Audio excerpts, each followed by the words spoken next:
Tuesday and I have another video for you. Today it's a short but very useful tip on how to make some equipment by yourself at home for working with ISOMALT. So I have two other videos about ISOMALT. One is for how to make ISOMALT eyes and one how to make a simple ISOMALT decoration. And for the last year, I've been thinking about buying myself some equipment, a heating station that I can put my ISOMALT already pulled or already melted on that heating table, so it stays warm for some time, just enough for me to make some decoration with it. If you ever worked with ISOMALT, you already know that ISOMALT hardens very quickly, so you don't have a lot of time for working with it. Unless you have some heating station that you can place your ISOMALT on and it stays warm for some quite time. But that kind of equipment, heating table, can be quite expensive. So I was thinking about how to make it simpler, how can I make it at home, and you only need something that keeps your ISOMALT warm.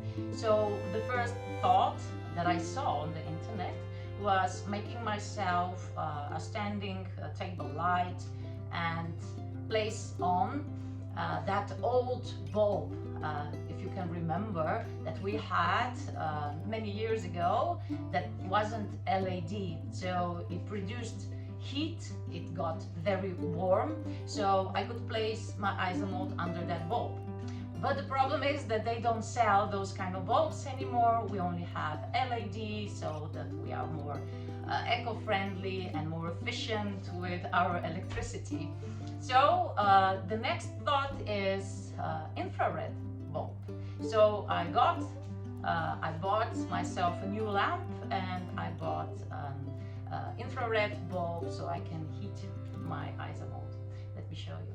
So this is my new lamp and it has an infrared bulb attached. It's very hot, so the whole light, the whole standing light, table light gets very hot. And underneath I have my already pulled ISOMALT and it's still very, very soft. Let me place this phone on a stand and let me show you. So here is my ISOMALT. It's hot because the bulb is very hot and it's here already for half an hour and it's still soft and pliable, so I know I have enough time to make all the decoration that I want. And underneath I just have one silicone mat and some wooden board so my table doesn't get too hot, and that is basically it. Now you can pull and you can make all kinds of decorations with it. Maybe use some scissors. Still have a little time to make, I don't know, petals, for example, or a rose or something. This bulb has only 100 watts and it's not expensive at all, and it does its job, so I'm very happy with it. So this is it. This is my tip for today. If you will ever work with ISOMALT, I believe this will come very handy and this tip will be useful for you. And now I can take my time and practice a little bit with ISOMALT decoration. So in the future I can maybe show you some new things that I learned. One thing that I forgot to tell you, that you already probably know, you have to have gloves because this stuff is very hot, and if you can, buy some extra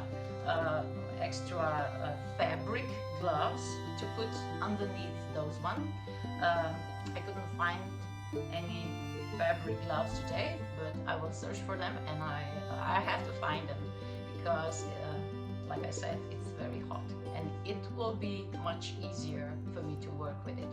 So have a great day, stay creative, stay healthy, and don't ever forget that anything is possible.